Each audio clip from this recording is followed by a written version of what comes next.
Halo teman-teman semua, jumpa lagi di video selanjutnya. Perkenalkan nama saya Putra Halawa, NPM 2429061032, Prodi Ilmu Hukum, Fakultas Bisnis dan Humaniora, Universitas Cuknyaidin.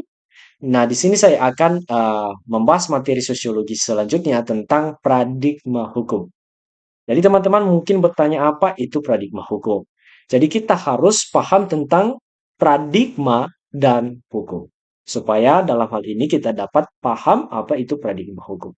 Nah, kalau kita searching di internet, paradigma itu adalah bentuk cara pandang ya atau keyakinan atau bisa dikatakan kepercayaan atau cara nilai ya bisa dikatakan tentang paradigma itu. Sedangkan hukum itu adalah aturan atau kumpulan aturan yang berfungsi atau yang berperan untuk mengatur dan mengontrol perilaku-perilaku sosial masyarakat.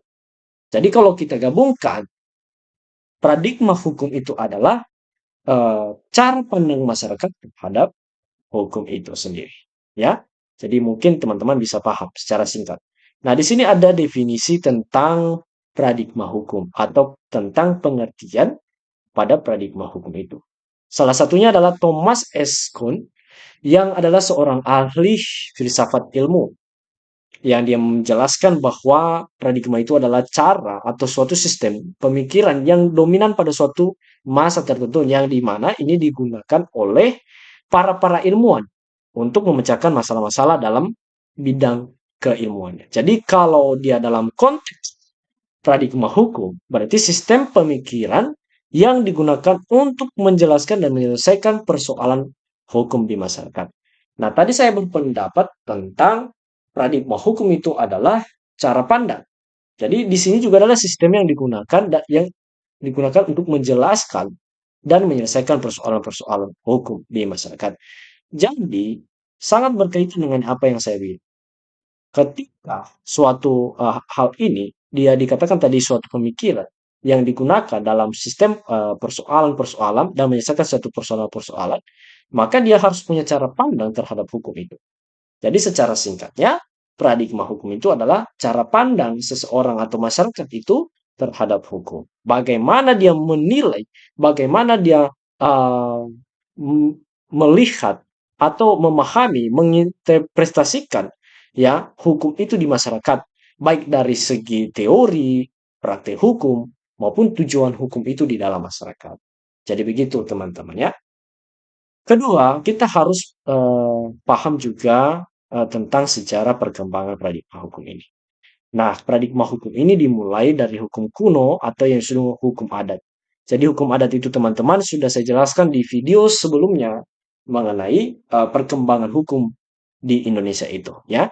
Ya, jadi singkat saja saya jelaskan hukum adat itu adalah hukum tertua yang sudah ada sebelumnya di Indonesia yang digunakan oleh masyarakat Indonesia sebelumnya kedatangan hukum-hukum Barat atau hukum kolonial yang sudah meninggalkan di Indonesia. Ya, selanjutnya teman-teman di sini saya akan menjelaskan juga tentang paradigma hukum di Indonesia. Ya, mungkin nanti selanjutnya kita akan harus paham atau saya berikan penerapan yang lebih jelas tentang bagaimana paradigma hukum di Indonesia itu. Nah, paradigma hukum dalam konteks modern. Dalam era globalisasi dan kemajuan teknologi, tantangan bagi paradigma hukum semakin kompleks ya. Mungkin bukan hanya juga tantangan ekonomi, di hukum juga pada era globalisasi ini ada yang merasakan tentang tantangannya. Di sisi lain hukum juga harus responsif terhadap kebutuhan lokal yang berkembang. Nah, oleh karena itu perkembangan paradigma hukum yang inklusif dan adil menjadi sangat penting untuk mencapai tujuan keadilan sosial. Ya, begitulah paradigma hukum dalam konteks modern ini ya. Jenis-jenis hukum paradigma.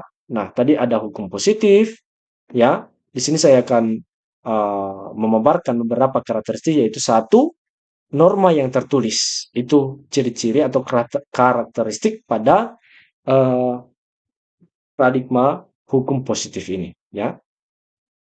Seterusnya ada paradigma hukum Marxis, ya. yang dimana salah satu karakteristiknya yaitu adalah hukum sebagai alat kekuasaan, ya. Dan mungkin hukum Marx ini saya sudah menjelaskan sebelumnya ya, pada pertemuan-pertemuan sebelumnya. Jadi boleh kalau mau tentang penjelasannya, lihat video saya sebelumnya. Oke? Baik, ada paradigma hukum liberal. Nah, itu juga di video sebelumnya saya sudah menjelaskan. Salah satu karakteristiknya yaitu adanya kebebasan dalam individu. Ya. Selanjutnya, eh, kita akan masuk pada paradigma hukum di Indonesia. Tadi saya sudah menyinggung dari atas tentang paradigma hukum di Indonesia. Nah, ada paradigma hukum adat. Ya, karakteristik hukum adat ini yaitu fleksibel dan responsif terhadap kebutuhan masyarakat.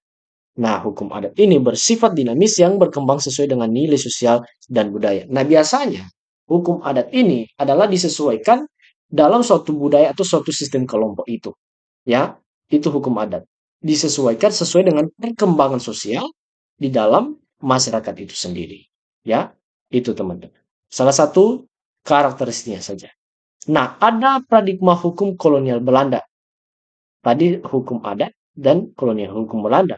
Yang dimana salah satu karakteristik ini, uh, ya bentar, salah satu karakteristik hukum kolonial ini yaitu dualisme sistem hukum, terus penegakan hukum yang represif, seterusnya hukum yang tidak adil. Nah, kenapa dikatakan hukum yang tidak adil? Hukum yang berlaku pada masa penjajahan ini seringkali tidak berpihak pada rakyat Indonesia. Artinya, dalam hal pembentukan hukum barat ini atau hukum kolonial, mereka membentuk suatu hukum itu karena ada tujuan keinginan untuk menguasai Indonesia. Jadi kenapa dia dikatakan hukum yang tidak adil? Karena mereka lebih berpihak pada diri mereka sendiri dibandingkan dengan Indonesia. Mereka hanya membuat hukum itu karena ada suatu tujuan keinginan mereka untuk menguasai wilayah-wilayah negara Indonesia. Ya, kalau mau paham tentang ini atau hukum yang diterapkan di kolonial pada saat penjajahan kolonial itu, kita perlu membahas tentang sejarah-sejarah. Di situ kita akan mengerti tentang bagaimana mereka menerapkan suatu hukum pada negara Republik Indonesia pada saat itu ya. Ada paradigma hukum positif atau yang disebut dengan positif nasional, yaitu dilakukan ini setelah kemerdekaan. Ya, salah satu karakteristiknya itu yaitu Pancasila sebagai dasar filosofis hukum. Jadi ada landasan hukum yang pertama yaitu Pancasila. Kedua didasari oleh Undang-Undang Dasar 1945. Dan selanjutnya itu ada sistem hukum yang terintegrasi, yaitu sistem hukum di Indonesia yang bersifat terintegrasi yang mencakup hukum pidana, hukum perdata, hukum administrasi, dan hukum tata negara itu sendiri.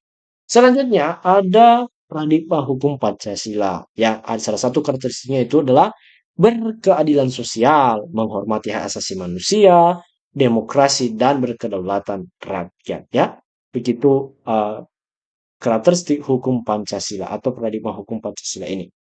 Selanjutnya itu ada paradigma hukum reformasi. Ya, mungkin kita sering mendengarkan sejarah-sejarah dari reformasi. Salah satu karakteristiknya yaitu transparansi dan akuntabilitas. Ya, selanjutnya yaitu pemberantasan korupsi. Selanjutnya itu peningkatan akses terhadap keadilan. Ya, itu hukum reformasi ini yaitu mulai berkembang ya. Pertama perkembangannya lebih transparansi. Kedua yaitu dalam banyak kasus korupsi dia juga meningkatkan pemberantasan korupsi. Kedua yaitu meningkatkan akses terhadap keadilan. Dia lagi lebih meningkatkan aksesnya terhadap keadilan. Ya, selanjutnya itu ada karakteristik hukum kontemporer. Nah, di sini ada tadi paradigma hukum kontemporer ya.